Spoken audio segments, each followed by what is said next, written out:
Perwakilan BKKBN Provinsi Jawa Tengah hari ini bersama Dr. Mirojul Hariria, Ketua Tim Kerja KBKR. Halo Bu Harir. Halo, selamat pagi. Selamat Mas Dadang pagi. gimana? Sehat? Oh sehat dong. Sehat. Saya tuh kalau ketemu Bu Harir, auranya tuh selalu cheers up dengan senyumnya yang mantap banget. Wah, terima kasih. Lihat Mas Dadang juga energik sekali ya. Bu, aku gugup loh. Kenapa? Iya, karena hari ini kayaknya first time ini aku bakal ngomongin tentang KB, yang mana aku jarang banget ngomongin KB gitu loh. Oh gitu. Kayak gitu. Tapi Bu Harir itu kan katanya dari Ketua Tim KBKR. Betul. KBKR itu apa, Bu? KBKR itu keluarga berencana. Terus KR-nya itu kesehatan reproduksi. Kesehatan reproduksi. Iya. KB, keluarga berencana dan kesehatan reproduksi. Apa tuh di dalamnya? Apa? KB-nya tuh apa berarti? Kalau KB ya berarti alat-alat kontrasepsi lah, kita berbicara seperti itu kan. Ada MOW, ada vasektomi, kemudian juga ada IUD, ada implan, ada suntik, ada pil dan kondom. Kemudian kalau KR, kesehatan reproduksinya itu lebih pada bagaimana kesehatan keluarga, terutama remaja juga nih untuk nantinya menjadi calon ibu. Nah itu adalah bagaimana penyiapan kesehatan reproduksinya. Berarti hampir tiap hari Bu Harir bekerja tentang hal-hal tersebut. Iya, ya, dari mulai ngurusin KB dengan segala alatnya, dengan segala tetek bengeknya itu ya, alatnya, termasuk juga bagaimana penyiapan fasilitas kesehatannya, bagaimana juga edukasi ke masyarakatnya. Siap. Aku kalau ngelihat Bu Harir tuh ingat sama seseorang gitu, seorang yang cukup berdampak di hidupku, dan beliau tuh suka banget baca buku. Mungkin Bu Harir juga suka baca buku. Kita tanya, Bu Harir suka baca? Saya suka baca. Oh, apa ini? Jangan bilang baca Quran ya.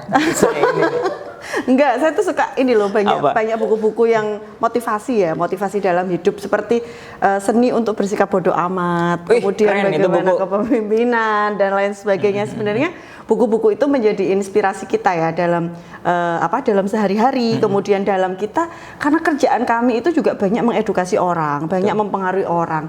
Nah, kalau bagaimana caranya sih yang kita sampaikan, yang kita omongkan ini juga bisa diterima oleh orang lain. Betul, kayak gitu. Betul. Jadi kita butuh juga ya, seni untuk bersikap bodoh amat. Iya, aku sampai saat ini cuma lihat judulnya doang, Bu. Nggak pernah tak beli, nggak pernah tak baca. Tapi seni untuk bersikap bodoh amat, aku harus baca ini, kayak begitu ya. Apa Bu yang bikin Ibu ngerasa ini buku banget sih gitu? Apa Bu?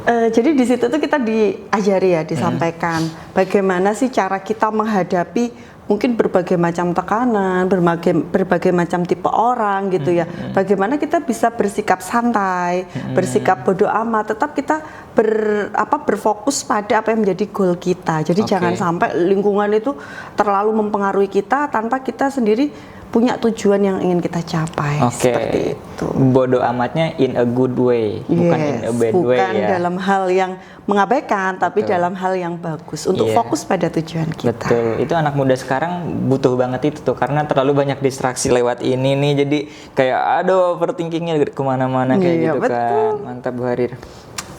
Bu Harir, hari ini kita dapat titipan buat ngomongin soal KB dan perempuan.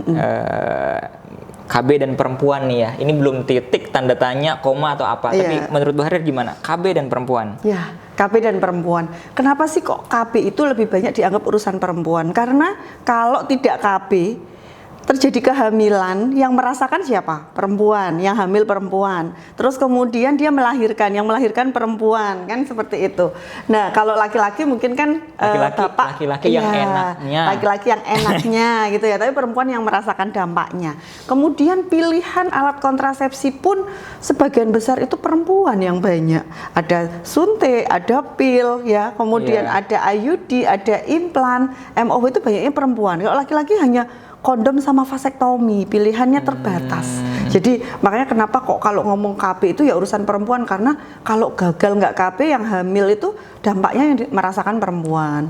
Kemudian pilihan alat kontrasepsi pun kalau boleh memilih ya lebih banyak pada perempuan.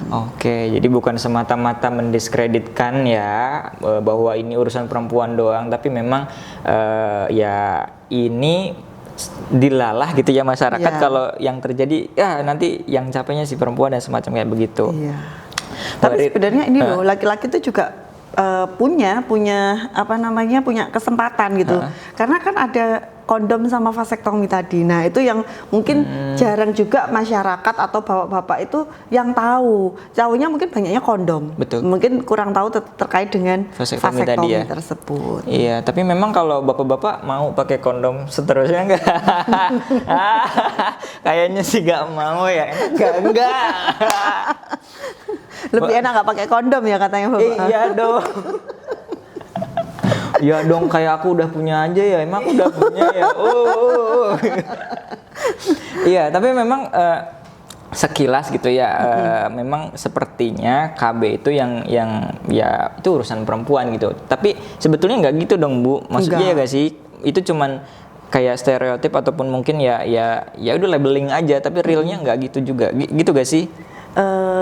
Nggak gitu juga. Jadi KB itu sebenarnya adalah kedua belah pihak ya. Jadi ketika pun misalnya perempuan memilih menggunakan suntik atau memilih menggunakan IUD atau pil, itu harus kesepakatan. Kalau suaminya nggak mendukung, kira-kira gimana?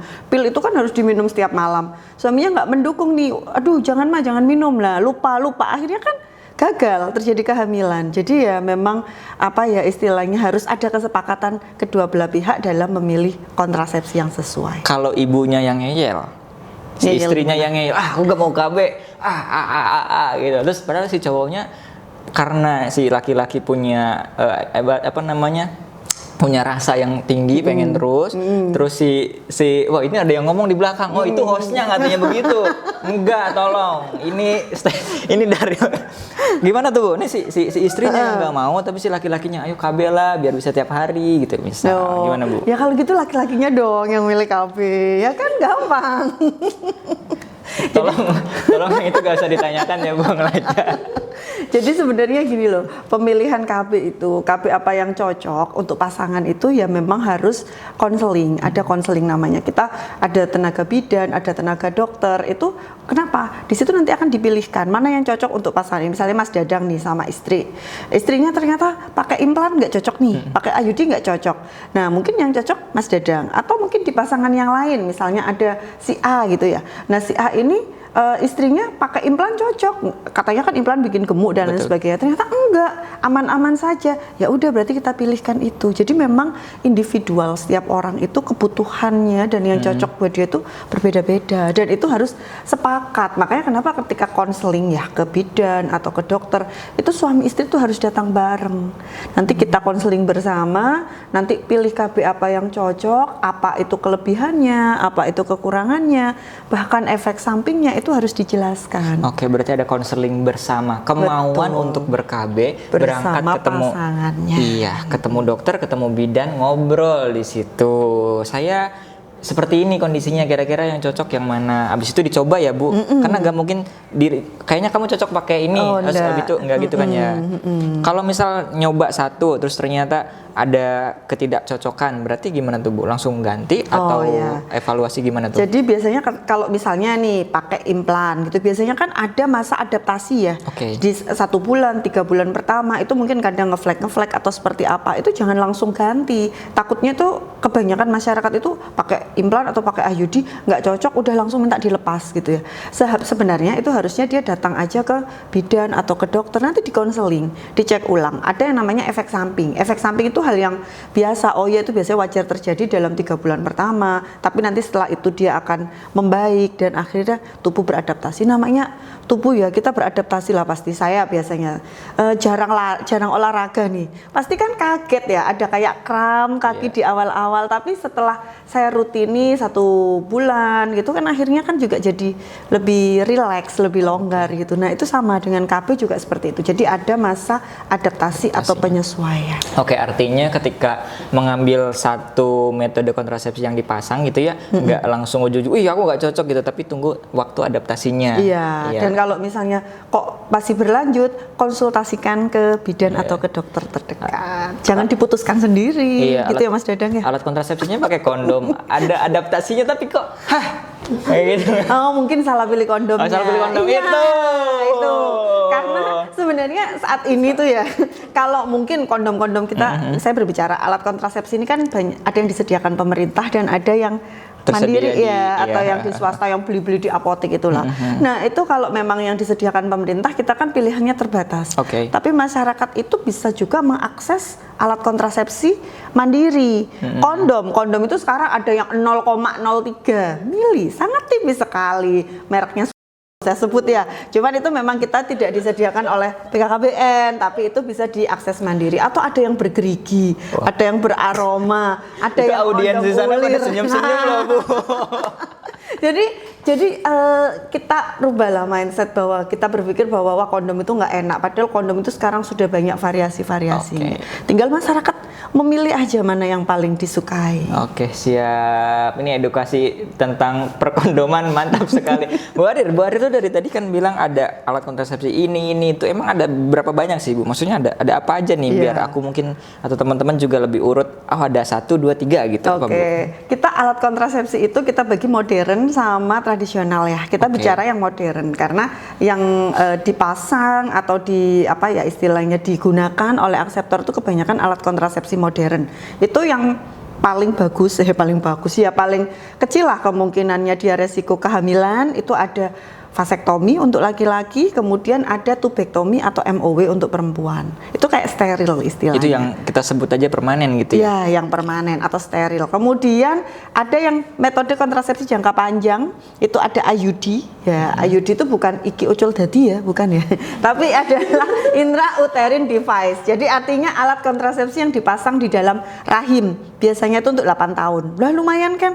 Daripada 8 tahun setiap bulan disuntik ya, ini 8 tahun daripada tiap hari beli ya, daripada pil tiap malam minum. Nah kan mending 8 tahun udah dipasang dalam rahim, dia tidak ada hormonnya, aman ya, jadi tidak takut gemuk. Kan ibu-ibu tuh biasanya kalau KB mindsetnya takut gemuk, takut jerawat. IUD ini tanpa hormon ya? Tanpa hormon. Siap. Terus kemudian di bawahnya ada namanya implan atau susuk yang dipasang di lengan. Di lengan kanan kiri sama aja? Yang tidak dominan biasanya. Tidak dominan. Kalau orangnya kidal ya berarti di lengan kanan. Kalau dia tidak kidal ya berarti di lengan kiri. Bu, saya pengen di pipi boleh nggak? Oh ya, nanti jadi susuk kecantikan. Cocok. Ya, nah implan itu kita sekarang sudah punya inovasi yang baru yang implan 1 batang. Ya, selain implan 2 batang, tapi 1 batang ini memang kita utamakan untuk ibu yang habis melahirkan. Ya, KB pasca salin namanya. Jadi habis melahirkan langsung dipasang implan 1 batang. Terus kemudian itu kan 3 tahun ya kalau implan. Jadi selama 3 tahun tuh nggak usah bolak-balik ingat-ingat minum pil kapan, suntik kapan, kayak gitu ya. Jadi lebih aman. Terus kemudian ada suntik. Suntik ini ada yang 3 bulan kalau disediakan pemerintah, tapi kalau yang di swasta bisa ada yang 1 bulan sekali. Terus kemudian ada pil. Dan yang terakhir ada kondom. Tadi kondomnya memang tidak ada aneka rasa ya. Yang aneka rasa itu mandiri. Gitu. Iya. Ada yang mau rasa guava? Oh duren, ya. Lagi ini plus durinya. Lagi musim ini ya. Nanti boleh, bagus. Daripada makan duriannya mahal, pakai kondomnya aja. Bisa. Dokter Mirajul Hariri ya, seneng banget aku ngobrolnya karena beliau ini adalah dokter praktisi juga ya. Ya, jadi rasanya kayak konsultasi gak sih, gitu kan? Jadi oke lah, aku lanjut Bu. Ya. Ada sekian banyak alat kontrasepsi. Tadi ada yang hormonal sama non hormonal. Yang non hormonal berarti kalau cowok di kondom, kalau perempuan IUD tadi. Kondom itu non hormonal. Non hormonalnya ada kondom di laki-laki, terus ada apa tadi IUD di perempuan. Kita skip dulu yang permanennya ya. Nah, kalau yang IUD itu bukan, siapa yang paling cocok memilih IUD? Siapa tuh Bu? Kalau kita misal, ini kan ada alat kontrasepsi IUD nih, kira-kira siapa sih orang yang paling pas menggunakan IUD? Ya, IUD itu sebenarnya cocok untuk pada sebagian besar perempuan ya, karena dia non hormonal. Saya tahu banyak terutama gen milenial, gen Z ini kan takut gemuk ya. Mungkin kalau zaman dulu sukanya implan karena dipasangnya tidak usah buka-buka gitu ya. Kalau mungkin baby boomers dan lain sebagainya itu kan malu gitu ya. Tapi kalau sekarang kan sudah lebih terbuka dan sekalian dipasang IUD itu kan juga bisa mungkin di IVA atau di pap smear kayak gitu ya untuk kesehatan reproduksinya. Jadi semua perempuan hampir cocok kecuali yang kontraindikasi itu jika dia ada keputihan, ada infeksi menular seksual, itu memang tidak diperbolehkan menggunakan IUD karena akan memperberat peradangan yang ada di situ. Oke, berarti dokter masuk tuh ke situ ya, nggak ujug-ujug saya datang mau pakai IUD gitu kan, nggak gitu ya, tetap dicek dulu ya. Dan kan malah ini loh bagus ketika mungkin ya kita sendiri, mungkin perempuan ini ada audiens yang perempuan juga ya. Kita tanya aja tuh mereka, apakah rutin pap smear setiap tahun atau IVA tes setiap tahun, belum tentu kan. Nah, dengan IUD itu sekalian dibuka karena kita programnya bersama Dinas Kesehatan itu sekalian dibuka, pas cek itu di IVA tes aja kan, murah sederhana, cuman pakai asam cuka lah, asam asetat itu dioles aja sambil dilihat oh ada peradangan atau tidak, udah kelihatan. Jadi dapat dua keunggulan gitu ya. Sekalian di IVA, sekalian dipasang IUD. Terus kalau ada erosi pun itu juga kelihatan loh. Jadi langsung. Erosi apa, Bu? Oh ya, erosi itu kayak kemerahan gitu di serviknya, saya bilang di leher rahimnya. Siap. Nah, kita kan paling takut nih perempuan ini sebagian terbesar itu adalah terjadinya kanker serviks. Kanker leher rahim. Kalau misalnya dengan pemasangan IUD itu nanti ketahuan, oh kok ini warnanya tidak normal, ada meradang gitu ya, ada erosi tadi istilah saya. Itu biasanya dikasih kayak dibersihin, diobatin dulu. Jadi ya itu keunggulannya IUD sebenarnya. Sebenarnya banyak manfaatnya. Siap. Jadi jangan ragu pilih IUD biar gak terjadi erosi. Tahu kan kepalaku kemana erosi? Erosi itu di pantai. Apa ini yang terjadi? Ya pokoknya itulah pengikisan begitu kan ya. Erosi, ya itu sama pengikisan tapi itu di leher rahim. Nah gitu ya. Siap, IUD. Jadi jangan ragu buat pilih IUD gitu kan ya, karena di IUD tadi sekali kerja bisa cek kesehatan juga gitu kan ya. Itu si perempuan yang memakai. Kalau laki-laki yang berdampak gak sih Bu ketika berhubungan itu dengan, kan itu dipasang di area di dalam rahim ya, dalam rahim. Nah, ketika berhubungan itu apakah ada nabrak gitu atau gimana gitu? Nabrak. Enggak. Sebentar, ini bayangan saya truk gitu ya. Ya, jadi kalau IUD itu kan memang ada benang ya. Ya, benangnya itu dipotong sudah pendek. Kalau sekarang sistemnya malah ada dokter kandungan itu sudah mulai diikat, dimasukin ke dalam. Jadi mentok pun ya, wah ini jangan dibayangkan ya. Mentok pun itu nggak akan nabrak gitu loh. Jadi nggak akan kerasa. Kalaupun ada benangnya, sekarang kan juga inovasi-inovasi baru kan benangnya semakin halus ya. Jadi ya nggak kerasa lah. Menambah gitu. Sensasi itu. Audiens yang pakai IUD itu juga menambah sensasi. Ada sensasi. Oke, siap. Tidak terlalu datar ya, jadi ada sensasi. Oke, berarti aman ya buat bapak-bapak, para suami yang kalau itu kan dipasang situ nanti nabrak gak atau semacamnya. Ternyata sekarang udah banyak pilihan IUD-nya juga ya. Jadi nggak nabrak begitulah ya. Oke, aman IUD boleh gitu ya. Itu yang non hormonal IUD. Terus apa yang dipasang di sini tadi implan. Kalau itu apa Bu? Tadi Bu Hari bilang ada yang 1 batang. Berarti ada yang 2-3 batang atau? Iya, kalau dulu kan 6 batang ya. Jadi kayak kipas gitu loh. Kalau yang dulu 6 batang. Zaman baby boomer, iya bayangkan 6 batang. Jadi kayak apa ya di sininya. Nah, berarti kayak di Wakanda gitu pasang di sini ya. Ya kayak ini kayak apa namanya Rangers atau apa ya zaman dulu. Ya kalau sekarang itu kita yang punya itu kan 2 batang, yang terbaru itu cuma 1 batang. Jadi lebih mudah, waktu lebih cepat, tapi masa kerjanya hampir sama 3 tahun. 3 tahun. Kalau IUD berapa Bu tadi? Kalau IUD 8 tahun. Oh enak ya 8 tahun. Tapi kalau misalnya nih ibu-ibu kan kadang gini, saya mau punya anak 4 tahun lagi, masa saya pakai IUD 8 tahun gitu kan? Itu kan banyak pertanyaan juga. Itu jangan khawatir, kapanpun mau dilepas, itu kapanpun mau hamil, itu dilepas aja udah bisa kembali ke suburan cepat. Karena tadi IUD itu kalau diplesetkan iki ucul jadi, kalau lepas jadi gitu. Mantap, pilih IUD cocok. Kalau apa tadi yang sini implan. Kalau implan tuh sekarang 1 batang, berarti dipasang di lengan paling yang tidak dominan. Dia durasinya bisa bertahan 3 tahun. 3 tahun. prosesnya tuh gimana sih Bu, kayak disuntik gitu atau Jadi kayak dia itu ada dibius sedikit ya, dibius lokal gitu, terus nanti dia dimasukkan. Oke, berarti dipasang di sini ya? Dimasang di sini. Oke, dia nggak akan patah dong, maksudnya? Iya gak sih? Aman Enggak kan ya, dia, aman ya? ini kan dia di subkutan apa ya, subkutan tuh di Oh, sini. bawah. Oh, di bawah sini. Di bawah kulit. Oh, di bawah Jadi kulit, karena di bawah kulit si akseptornya ini juga bisa meraba, oh ya masih ada gitu ya. Nah nanti karena kadang 2 tahun 3 tahun diraba, oh ya masih ada gitu kan. Jadi bisa keraba karena cuma di bawah kulit. Oke. Jadi untuk ibu-ibu yang habis melahirkan, yang menyusui, jangan khawatir, pakai implan itu tidak akan mempengaruhi produksi ASI-nya. Gitu. Pakai implan. Oke, berarti kalau misal ibu yang menyusui ini best dealnya pakai IUD. Pakai IUD, pakai implan. Oke, 2 itu ya sangat highly recommend lah ya bagi Iya, 2 itu. Oke.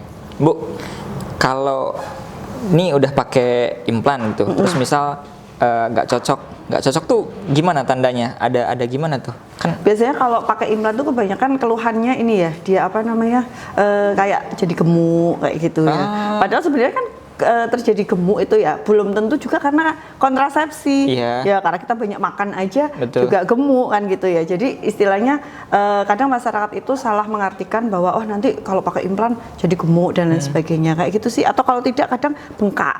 Nah bengkak itu kan dia mungkin di awal-awal ya, setelah pasang itu kan dia harusnya ditutup dulu, jangan kena air dulu selama 3 hari 5 hari gitu. Mungkin ibunya langsung angkat beban berat gitu ya, langsung apa namanya, langsung nge-gym gitu ya, atau ngangkat bapaknya gitu ya loh. cocok. Nah, akhirnya terjadi infeksi di sini, akhirnya terjadi bengkak seperti itu. Itu paling dia hanya efek samping, itu bisa diatasi. Biasanya datang ke bidan atau dokter yang masang, nanti dikasih salep aja udah membaik. Siap, artinya itu proses adaptasi juga ya. Jadi nggak bisa ujug-ujug baru juga sebulan pakai, oh aku langsung gemuk gitu dalam 1 bulan.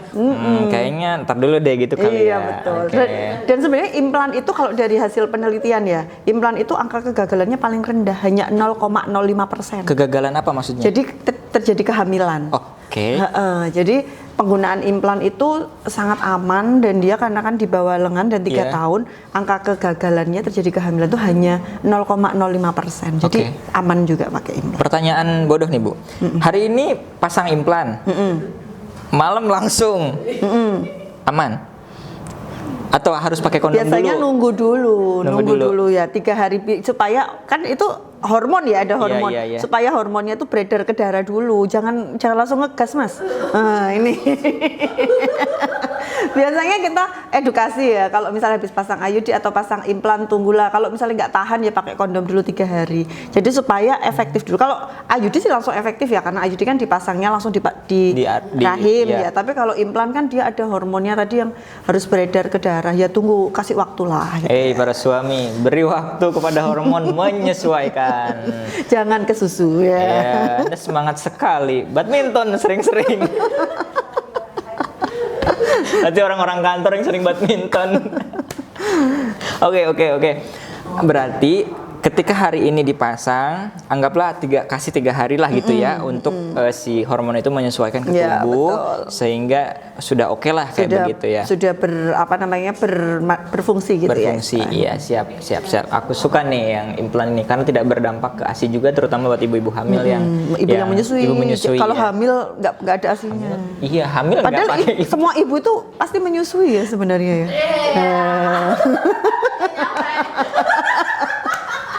Oh, aku nyampe dong. Maaf. Yang nggak nyampe yang sebelah sana itu loh. Ada 2 yang nggak nyampe. Oke, siap. Iya, pakai implan, IUD implan, oke lah. Apalagi Bu, yang tadi yang cukup jangka panjang itu kan IUD juga. Vasektomi dong. Tar dulu deh, vasektomi ntar dulu. Vasektomi itu aku soalnya. Iya, tar dulu. IUD implan apa lagi? Suntik. Ya. Ada yang 1 bulan sama 3 bulan ya? Iya. Gimana tuh Bu, suntik gimana Bu? Jadi kalau kita itu produk pemerintah itu kan suntiknya 3 bulan ya. Nah itu suntik itu kan ada 2 macam. Ada yang dia kombinasi sama dia yang hanya progesteron saja. Kalau yang progesteron saja itu aman untuk ibu menyusui, tapi biasanya nggak haid. Tapi kalau dia yang kombinasi ada estrogennya, ini tidak bisa untuk ibu yang menyusui, tapi dia tetap haid. Itu sama dengan 1 bulan. Kalau 1 bulan itu kombinasi. Jadi dia ibunya tetap bisa haid rutin. Karena kebanyakan orang-orang yang suntik KB 3 bulan tuh ngeluhnya nggak bisa haid, kayak gitu keluhannya. Kalau nggak haid itu adalah sesuatu yang salah atau gimana nih konteksnya? Enggak, sebenarnya itu hanya hormonnya yang dipengaruhi di otak supaya dia tidak terjadi ovulasi atau pelepasan sel telur. Nah, karena tidak ada ovulasi, akhirnya endometriumnya tidak ada yang meluruh. Ini rumit ya bahasanya. Ya, akhirnya tidak terjadi menstruasi. Jadi intinya mekanismenya adalah mekanisme mempengaruhi hormon di sistem saraf pusat supaya dia tidak ada sel telur yang dikeluarkan, tidak ada darah haid yang dikeluarkan juga. Begitu. Ini mau ngomong endometrium kan? Aku tahu endometrium laboratorium. Siap. Oke, berarti kalau yang tadi nggak sampai haid itu yang satu bulan. Yang nggak haid itu yang 3 bulan yang isinya hanya progesteron. Oke, berarti ketika nanti pakai yang suntik 3 bulan terus nggak haid, berarti nggak usah kaget dulu ya? Nggak usah kaget, tapi tidak semua orang loh. Ada juga yang dia suntik KB 3 bulan pakai progesteron tetap haid. Karena itu kan respon orang berbeda. Tapi sebagian besar memang jadi tidak haid. Oke, yang penting nggak jadi kan? Yang penting nggak hamil gitu ya. Oke, siap. Yang ditakutkan kan nggak haid terus hamil gitu ya. Iya. Okay. Selama rutin nggak, insya Allah. Rutin yang mana? Rutin yang mana? Oke. Ini sudah mulai nih. Aduh, semangat sekali ya. Gitu. Oke, suntik ada yang 1 bulan, 3 bulan. Berarti kita misal setiap tanggal 2 awal bulan suntik. Berarti 2 bulan depan seterusnya gitu ya? Iya, nanti ada biasanya sama bidan atau dokter nanti dikasih tanggal kembali di suntiknya. Biasanya kita majukan 2 hari. Karena jaga nih kalau lupa. Jadi misalnya hari ini tanggal 1, ya besok diundurlah 2 hari, dimajukan 2 hari sebelumnya. Takutnya nanti kalau dia tanggal 1 atau tanggal 2, tanggal 3, ini kan dia sudah melewati, karena siklus haid kita normalnya itu adalah 28 hari. Nah, maka dari itu biasanya sama bidan atau dokter itu dimajukan 2 hari kayak gitu untuk suntiknya. Sama kayak tadi implan butuh. Ini hari ini disuntik, 3 hari kemudian baru itulah gitu tanpa pengalaman. Beda. Ini bisa karena mengikuti siklus. Dia biasanya nyuntiknya kan rutin nih, nyuntiknya sudah rutin. Kalau misalnya suntik kayak gitu kan masih ada sisa obat yang kemarin. Oke. Jadi misalnya dia sudah bukan suntik. Kalau suntik pertama kali memang nunggu. Suntik pertama kali juga sama. Kita nunggu 3 hari lah ya untuk obatnya beraksi. Tapi kalau sudah ulangan itu dia biasanya masih ada sisa obat yang sebelumnya. Makanya kenapa dimajukan 2 hari supaya tadi nggak harus nunggu. Jadi kalau habis suntik malam bapaknya gas ya suntik ulang lo ya. Ini boleh lah. Suntik ulang. Oke, kayaknya yang suntik juga cukup rekomen sih ya. Kalau ya semuanya bisa dipilih lah. Tinggal nanti badan meresponnya gimana ya. Betul. Ya, yang pasti konsultasikan ke dokternya atau ke bu bidannya, terbuka lah gitu. Ngomongnya terbuka, jangan gitu ya. Ini ada yang kru kita luar biasa ya, masya Allah. Audiens kita sangat semangat ini ya. Iya, ini. KB apa Bu? Kondom bergerigi. Kondom. Mantap. Oke, tadi udah 3 ya, ada IUD, implan, terus ada suntik, terlepas tadi yang 1 bulan atau 3 bulan, berarti yang kondom sudah lo ya tadi. Kondom sudah di awal, mau bahas lagi gak? Oh enggak. Oke, yang pasti kondom sudah gitulah. Pilihannya gerigi. Oh sudah. Ada banyak pilihan, intinya kalau kondom ada yang dari program pemerintah, ada yang di swasta juga banyak. Sok silakan. Nggak usah takut kalau misal pakai kondom nggak enak atau gimana, coba pikir lagi deh, coba dulu nanti testimoni kemudian kayak gitu kondomnya, ingat. Oke, nanti diundang di sini ya testimoni. Betul. Nanti dibikin duta kondom Indonesia gitu ya, luar biasa. Jangan dong, dutanya jangan kondom, yang MKJP aja. Abis itu ada yang permanen ya, kita sebut semi permanen atau emang permanen? Tadi tuh ada satu lagi loh yang lupa, pil. Oh iya, pil gimana Bu tuh? Ya, kalau pil KB itu kan harus diminum setiap malam ya. Iya. Nah, itu kadang kan ibu-ibu takutnya tuh kan sekarang ada namanya pil kecantikan. Bukan pil kecantikan, artinya tuh? Pil KB tapi dia punya 2 fungsi. Jadi bisa menghaluskan kulit juga, mencegah jerawat kayak gitu. Gimana? Jadi minum pil, dapat KB-nya, dapat kulitnya lebih halus gitu. Wah, keren ya. Keren ya. Tapi itu mohon maaf kalau pemerintah belum bisa memenuhi. Nggak Jadi itu apa-apa. di swasta. Saya suami yang support, nggak Oke. apa-apa. Yang penting Oke. istrinya nggak hamil dan cantik gitu Gitu, kan.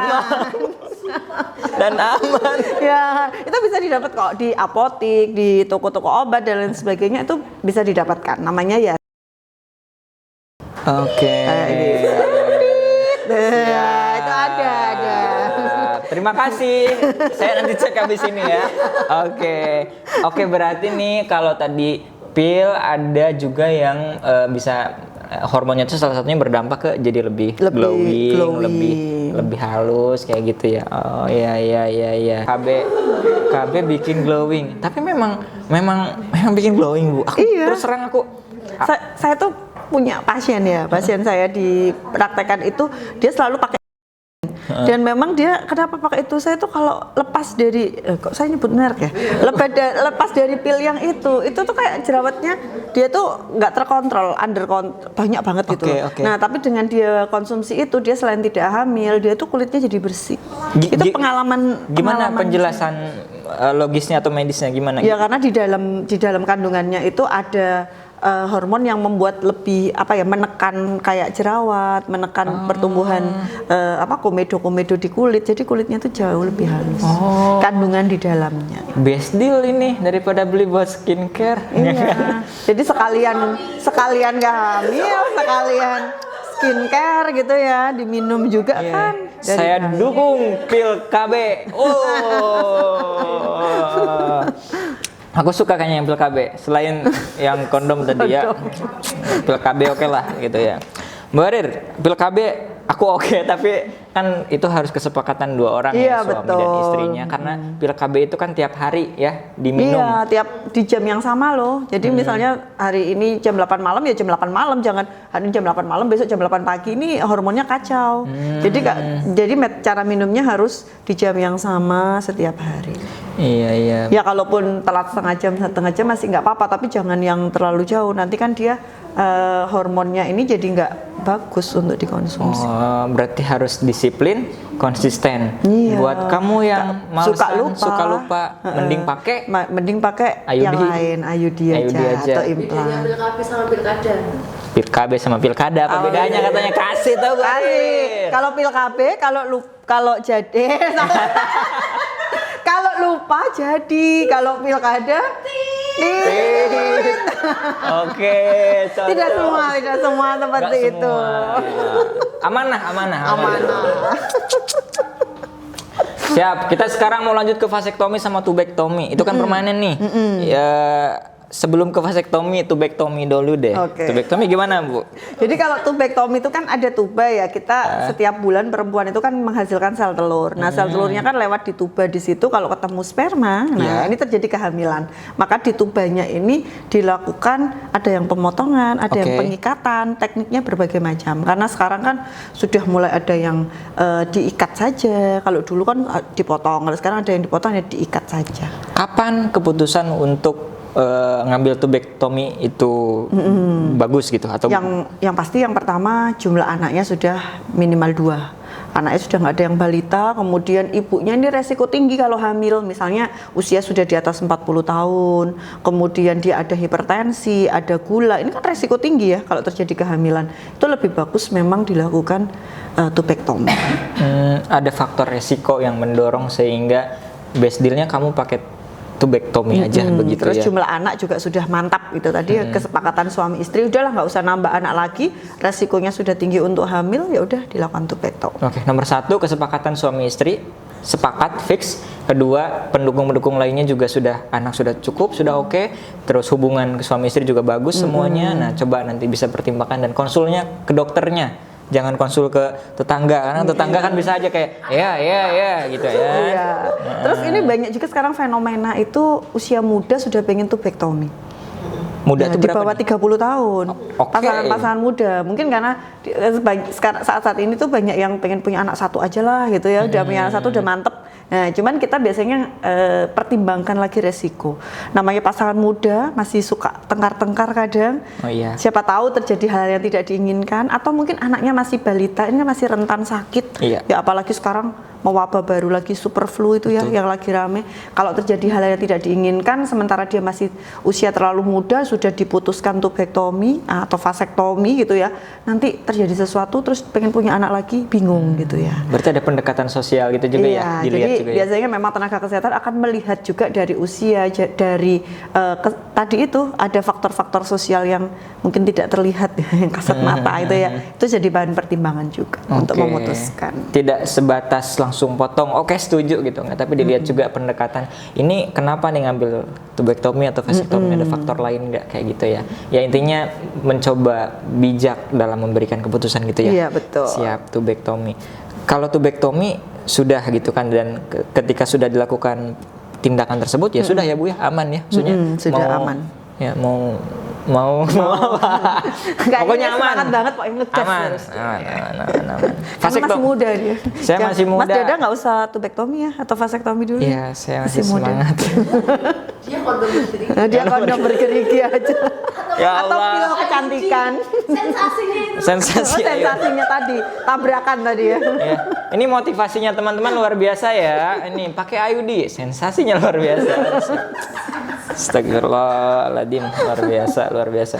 Bu, kalau vasektomi gimana? Karena mungkin vasektomi adalah metode kontrasepsi yang permanen yang itu dilakukan oleh laki-laki. Mungkin ada yang masih berasumsi itu dipotong atau gimana? Gimana sih teknisnya itu gimana? Iya, jadi ada namanya vas deferens. Vas deferens itu saluran sperma ya, yang tempat sperma keluar. Itu dia dilakukan diikat, biasanya memang ada yang diikat aja dan dipotong.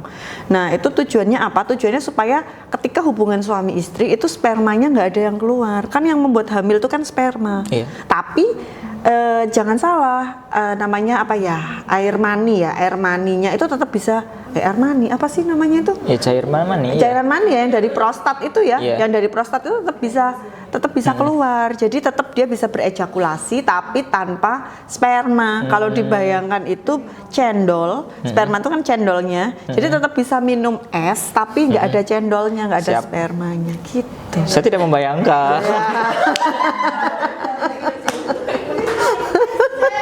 Oke. Jadi seperti itu. Jadi hubungan suami istri tetap jos, tetap lancar gitu ya. Tetap ada cendolnya tadi ya, tetap ada esnya. Tapi spermanya nggak ada. Tapi nggak ada Oke. spermanya, tidak takut hamil. Oke, berarti bukan di vasektomi, bukan kebiri gitu ya? Oh bukan. Bukan ya, bukan. Tetap bisa jos aja. Berarti nafsu untuk berhubungan masih ada, Masih ada. Hanya saja output keluarnya beda. Juga masih aman. Oh, Alatnya juga aman. masih Siap. aman, siap. Oke, siap. Oh iya, satu lagi Mas. Jadi apa namanya, kontrasepsi. Kita bicara kontrasepsi itu bukan hanya sekedar fungsi reproduksi, tapi ada fungsi rekreasi. Nah, asik nggak? Asik nggak itu? Jadi kadang masyarakat itu kan berpikirnya memilih kontrasepsi ya untuk supaya tidak hamil. Padahal sebenarnya kontrasepsi itu juga ada peran rekreasinya di situ. Artinya apa? Misalnya sudah vasektomi nih, sudah aman kan? Sudah yakin, wah aku nggak hamil, nggak ada sperma yang keluar. Akhirnya dia bisa menikmati hubungan suami istrinya tuh dengan lebih rileks, lebih santai kayak gitu. Jadi rekreasinya dapat gitu. Asik kan? Masih pagi, Pak.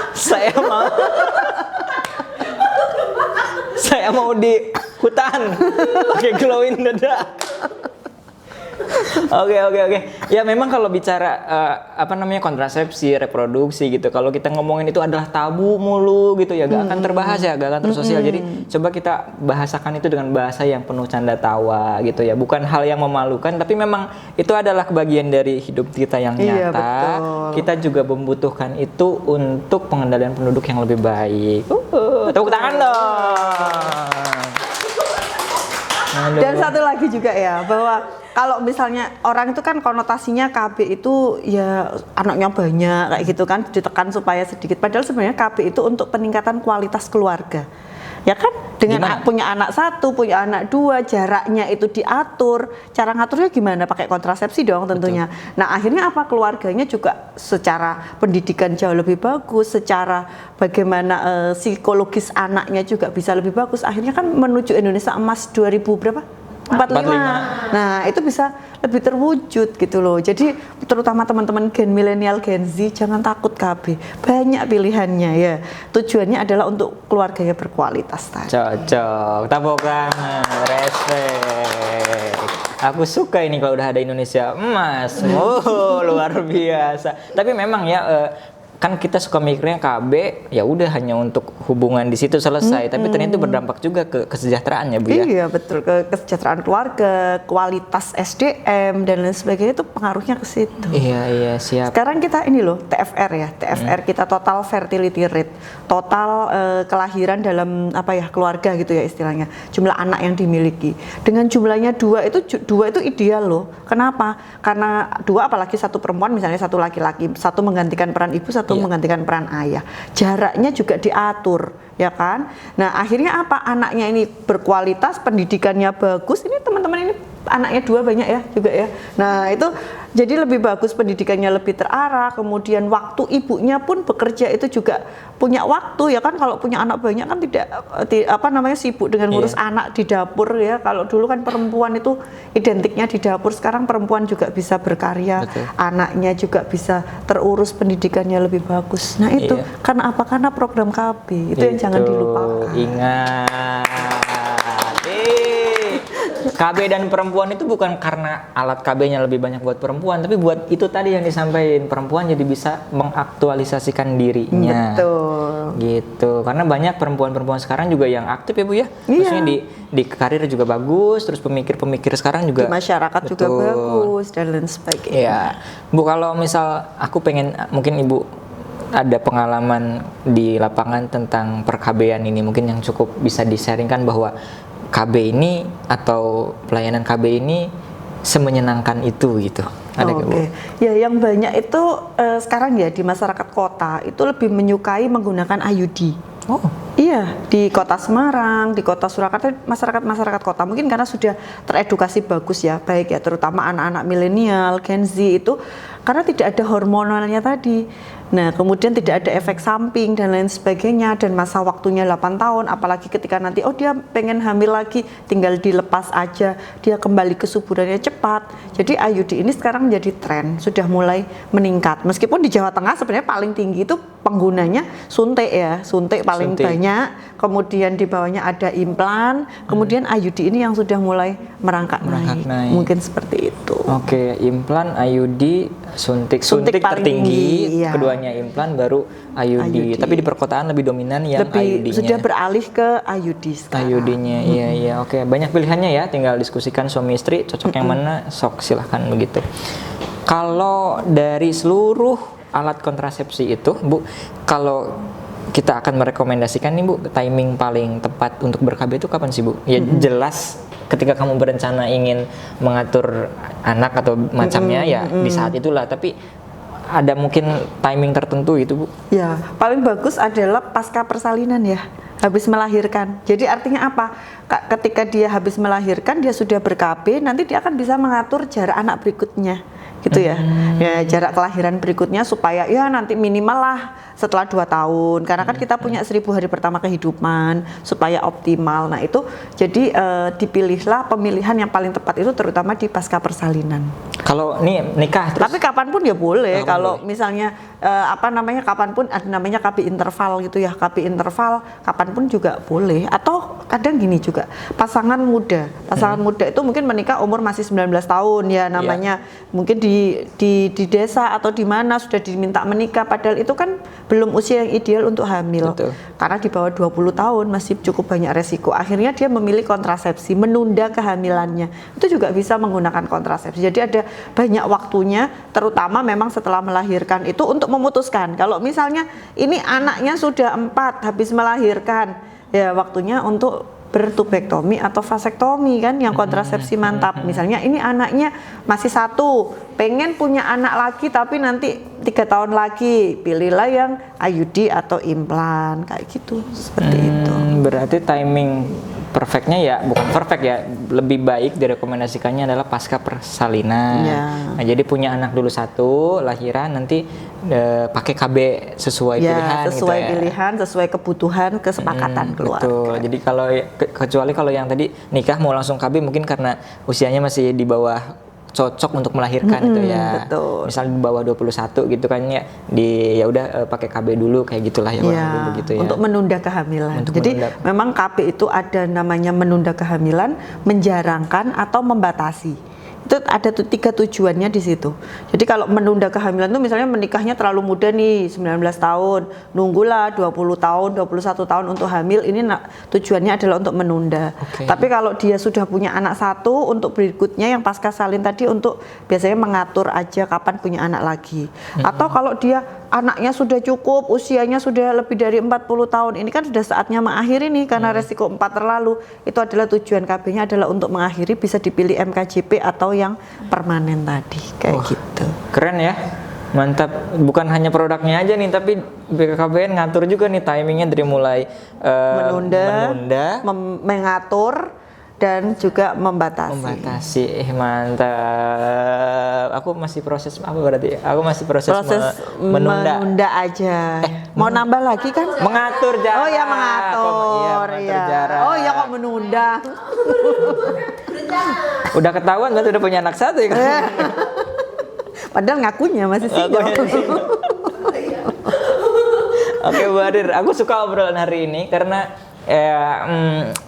ternyata KB nggak soal ya alat kontrasepsi gitu doang ya, tapi juga ada banyak nilai-nilai di dalamnya, termasuk tadi KB dan perempuan bisa koma, tanda tanya bisa titik, tapi tadi Bu Harir bilang juga dengan KB masih kesempatan mengaktualisasikan dirinya. Jadi jangan sungkan untuk ber-KB.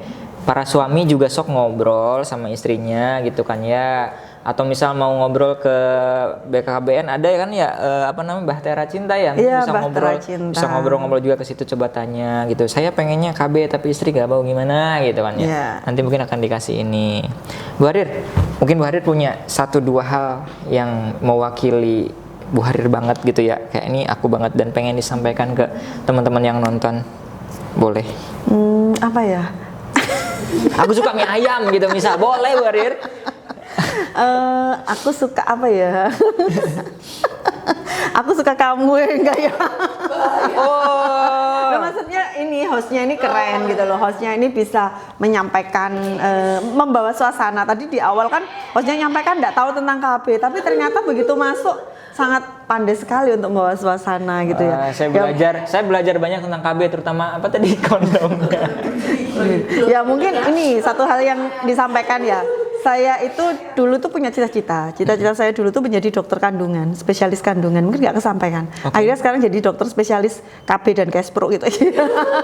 Nggak apa-apa kan, jadi meskipun mungkin kita pernah punya cita-cita jadi dokter kandungan, karena saya tuh suka sekali dengan kesehatan reproduksi perempuan. Kemudian ya cita-cita saya dulu tuh pengen bantu ibu-ibu melahirkan yang mungkin punya resiko tinggi dan lain sebagainya. Ya akhirnya terwujudnya dengan di BKKBN membantu ibu-ibu yang membutuhkan perencanaan keluarga, bagaimana kesehatan reproduksinya, bagaimana keluarga berencana. Mungkin itu aja sih. Siap. Terima kasih banyak Bu Harir. Senang sekali hari ini. Tepuk tangan dulu buat Bu Harir. Dr. Mirojul Hariria, Ketua Tim Kerja KBKR Perwakilan BKKBN Provinsi Jawa Tengah. Luar biasa banget, aku suka hari ini karena mendapat insight baru. Teman-teman juga mudah-mudahan dapat insight yang banyak banget hari ini ya. Selalu ada kesempatan untuk menjadi lebih baik, termasuk dengan ber-KB, karena salah satunya tadi dengan ber-KB perempuan bisa lebih banyak waktu untuk mengaktualisasikan dirinya dan menjadi versi yang lebih baik.